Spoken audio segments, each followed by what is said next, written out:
Ils ont pris l'ascenseur social et sont devenus des transclasses. C'est le grand angle de ce samedi 9 janvier.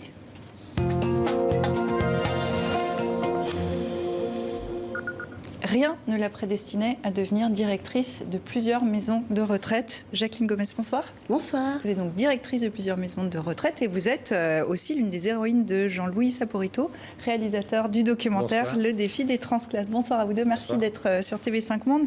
Un transclasse, d'abord, une petite définition, c'est une personne d'origine modeste qui s'élève dans l'échelle sociale. Vous, au départ, on peut le dire, vous me dites si vous me passez l'expression, mais vous cumulez les handicaps. Vous êtes femme. Oui. Jeune. Oui. Noire. Oui. De banlieue. Tout à fait. Quel est votre parcours? Comment vous êtes arrivée à devenir directrice de plusieurs EHPAD? Alors moi, je suis née à Montreuil. Jusqu'au lycée, j'étais à Montreuil. Ensuite, j'ai eu la chance de pouvoir intégrer l'université Paris 2 Panthéon-Assas. Et c'est à partir de là qu'il y a des choses qui se sont effectivement jouées. J'ai eu un master 2 cadre du secteur social et ensuite j'ai pu intégrer un dispositif égalité des chances qui s'appelle la classe préparatoire intégrée à l'école des hautes études de la santé publique. Pendant un an, on est nourri, logé, blanchi. On est dans des conditions favorables pour réussir les concours et on est dans une année intense et qui nous permet de vraiment ressentir la notion d'équité pour préparer les concours de la fonction publique hospitalière que j'ai obtenue. Et après, vous arrivez dans ces maisons de retraite. Est-ce qu'on vous prend pour la directrice ou parfois ça arrive qu'on pense que vous faites un autre métier ou... Non, effectivement. Ça surprend? Moi, j'ai toujours eu une anecdote où, en fait, le premier jour sur mon premier poste, j'arrive et je suis très bien habillée, je suis stressée. Il faut que là, voilà, je suis madame la directrice, je rentre dans l'établissement et là, il y a un soignant qui m'interpelle et qui me dit « Bonjour, tu es la nouvelle ASH ». Donc, ce sont les agents de service hospitalier qui font le ménage dans les établissements. Et là, je lui réponds non, je suis la nouvelle directrice adjointe et je suis votre supérieure. Voilà, donc ça surprend un petit peu. Ça surprend toujours. Voilà. Vous êtes un transclasse, vous aussi. Est-ce que c'est pour ça que vous avez fait ce film? Pour quelle raison vous l'avez fait? Alors, je voulais écrire quelque chose pour mes petits-enfants, pour qu'ils sachent d'où venaient leurs parents et tout. Et puis, j'ai lu un livre qui m'a donné envie de le faire et j'ai pris conscience de ce qu'était un transclasse.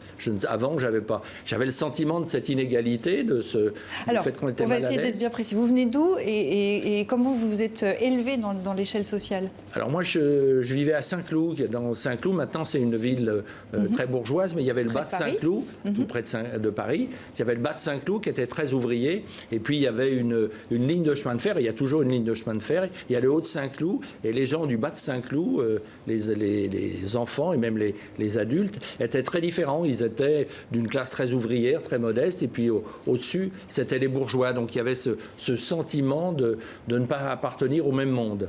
Et aujourd'hui, un sentiment de culpabilité vis-à-vis de ceux qui sont restés là où vous avez grandi? Oui, c'est surtout de culpabilité parce qu'on peut se dire pourquoi moi et pourquoi pas les autres. Qu'est-ce que j'ai de plus? Moi, j'ai des copains avec qui j'allais à l'école primaire qui n'ont pas eu cette chance-là et qui sont restés, qui vivent dans des bonnes conditions, mais beaucoup moins favorables que moi. Donc, il y a forcément une question pourquoi moi et pas les autres? Enfin, c'est injuste. Voilà. Vous aussi, c'est une question que vous posez. Vous vous dites pourquoi moi? Est-ce que vous avez un sentiment de culpabilité par rapport à votre parcours? C'est pas le sentiment qui est prégnant chez moi, la culpabilité. C'est plutôt moi, à l'inverse, je mesure la chance que j'ai eue d'arriver jusque-là. Et je me dis, de cette chance, j'ai envie de la transmettre, j'ai envie d'essayer de la donner aux autres aussi et de me dire que c'est possible pour les autres. Mais j'ai pas forcément un sentiment de culpabilité. Je me dis juste qu'effectivement, j'ai eu de la chance d'être bien entourée et puis d'avoir pu avoir ces portes qui se sont ouvertes et voilà. Alors on va voir que vous n'êtes pas les seuls. On va regarder le parcours d'Ilham Gheshati. Elle a grandi à Bondy. Elle a été pilote d'hélicoptère de combat dans l'armée. Aujourd'hui, elle est instructrice dans le civil. Rencontre signée Sophie Goldstein avec Robin Monjanel et Guillaume Gouet. C'est l'histoire d'un rêve. À 8 ans déjà, Ilham Gheshati regarde très haut dans le ciel. Elle dessine des avions. Elle veut voler, comme un oiseau. 20 ans plus tard au Bourget, la voici formatrice de pilotes de jet privé comme celui-ci, un Falcon 7X de Dassault. Elle s'entraîne régulièrement, comme tout instructeur. La technologie évolue, il faut apprendre tous les jours et mettre en pratique. Donc on va décoller de Vancouver et puis direction Seattle. Parce que c'est juste au sud. Alors le Digido, tu confirmes? Je confirme. C'est en simulateur de vol chez Dassault Training Center. Le simulateur, de toute façon, qu'on soit dans l'armée ou dans le civil, le simulateur est vraiment un outil indispensable, hein, vraiment pour dégrossir le travail et pour se sentir à l'aise.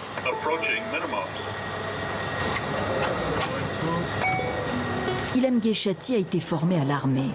C'est une ancienne pilote d'hélicoptère de combat. Un parcours singulier parti d'ici, en banlieue parisienne, à Bondy. Moi, j'ai grandi dans ce quartier-là. C'est ici que j'ai fait mon collège et mon lycée. Ses parents y habitent toujours. Coucou! Ça va? Une mère assistante maternelle, un père ouvrier, famille d'origine marocaine, modeste et aimante. Je suis un papa qui est libéral. Je n'ai jamais été dictateur. Je donne des conseils, puis à eux de décider ce qu'ils veulent. Je me dis, mais moi, j'ai pas le droit à l'erreur. Si je ne vais pas jusqu'au bout, moi, de mes rêves, il est où le respect envers les anciens? Il est où le respect envers l'éducation que mes parents m'auront donnée?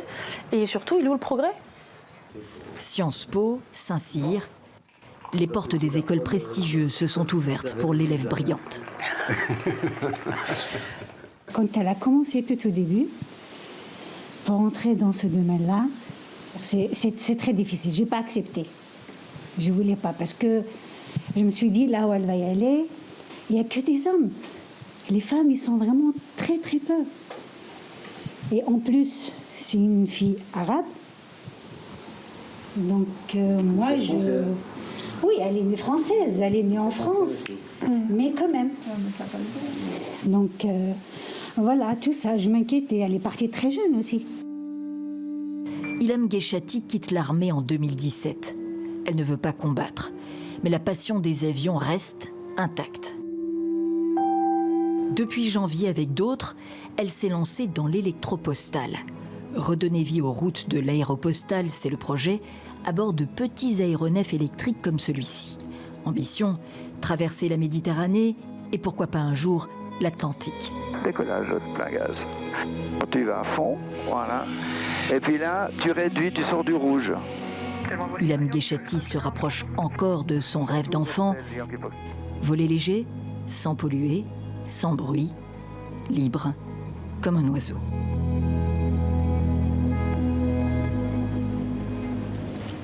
Jacqueline Gomez, votre réaction à ce qu'on vient de voir, à ce parcours? Je suis fière et il y a beaucoup de choses qui me parlent. C'est très beau comme parcours. On voit qu'elle évolue entre son quartier d'origine, ses jets, voilà. Est-ce que vous vous sentez ballottée entre deux milieux? Oui, complètement. Moi, je reviens souvent à Montreuil, j'ai toujours mes amis à Montreuil. Et à côté de ça, effectivement, il faut apprendre à développer aussi un réseau, un tout nouveau réseau avec des codes différents. Avec des codes et d'un milieu social différent. J'apprends, j'observe. Je ne suis pas sûre de les avoir complètement. Je pense que je ne suis pas encore... Qu'est-ce qui vous manque? Je ne sais pas. Honnête, il me manque quelque chose, mais je ne l'identifie pas encore. Est-ce que ça vient des choses que j'aurais dû apprendre dans ma jeunesse, en tout cas dans la façon de faire, dans la façon de parler peut-être, et d'utiliser un certain vocabulaire. Je sens en tout cas un décalage, mais je n'arrive pas parfois à le percevoir de manière nette. Comment votre famille perçoit votre parcours? J'espère qu'ils sont fiers, en tout cas ils me le disent, et au contraire ils souhaitent le meilleur pour moi et ils sont très fiers. Voilà, c'est le sentiment qui est prégnant et ils m'encouragent à chaque fois pour aller plus loin et dans tous mes projets. J'ai beaucoup de soutien. On parlait des codes, c'est très intéressant parce que ces codes s'apprennent. Ça pose la question de l'égalité des chances. En France, on dit que l'école de la République est la même pour tous, va emmener tout le monde. Voilà. Est-ce que c'est un mythe, cette égalité des chances en France? Alors oui, moi je pense que l'école est très importante, c'est ce qui peut permettre d'avancer, mais l'égalité des chances, je crois, est totalement un mythe parce que les gens ne croient pas à la possibilité de le faire. Ils pensent que tous les rêves ne sont pas permis et qu'il faut qu'ils soient dans leurs rêves qu'ils gardent un peu leur quant à soi de façon à ce que tout n'est pas autorisé et que il faut qu'ils restent dans leur classe d'origine. Et c'est très fort. Et je pense que peu de gens pensent que c'est possible d'accéder à un statut supérieur, comme Jacqueline et tout. Donc ils pensent qu'ils sont illégitimes pour pouvoir changer, de faire autre chose. Sentiment d'imposture ? Exactement, moi je pense qu'il y a l'illégitimité, c'est l'imposture, c'est ne pas croire en soi, de dire que c'est pas fait pour soi, et donc on n'essaye pas. Vous, c'est un sentiment que vous ressentez, honte, d'avoir honte, la sensation d'être une imposture là où vous vous trouvez, parce que c'est des choses qui reviennent, c'est des éléments qui reviennent souvent quand on parle à des personnes qui ont changé de milieu. Oui, effectivement, c'est quelque chose qui revient. Au début, je ne le disais pas que j'étais directrice quand je revenais voir mes amis, je disais que j'étais agent administratif. C'était plus simple, et puis même quand je rencontrais des personnes, de dire que je suis agent administratif, moi ça me rassurait, et puis on me posait plus de questions, et ça collait presque avec l'image que je renvoie, et c'est des barrières qu'on se fixe à soi-même, parce qu'avec la maturité, aujourd'hui, je dis, voilà, je suis directrice d'établissement, directrice adjointe d'un centre hospitalier, et vous accompagnez même des jeunes, je crois. Oui, effectivement, j'ai la chance d'avoir en charge des établissements pour personnes en situation de handicap, des adolescents présentant une déficience intellectuelle, et c'est un secteur éminemment passionnant dans lequel j'ai la chance d'exercer. Pour conclure vraiment d'un mot, Jean-Louis Saporito, la lutte des classes continue ? Ah ben oui, bien sûr, bien sûr, il faut les gens qui n'ont pas la chance d'être dans un milieu favorisé ont du mal, et les classes sociales s'héritent d'une génération à l'autre. Et je crois que Bourdieu en avait parlé largement. Voilà, exactement. Je pense qu'on va lui rendre hommage. Merci beaucoup d'être venu nous voir pour parler des transclasses. Madame la directrice, merci à vous aussi.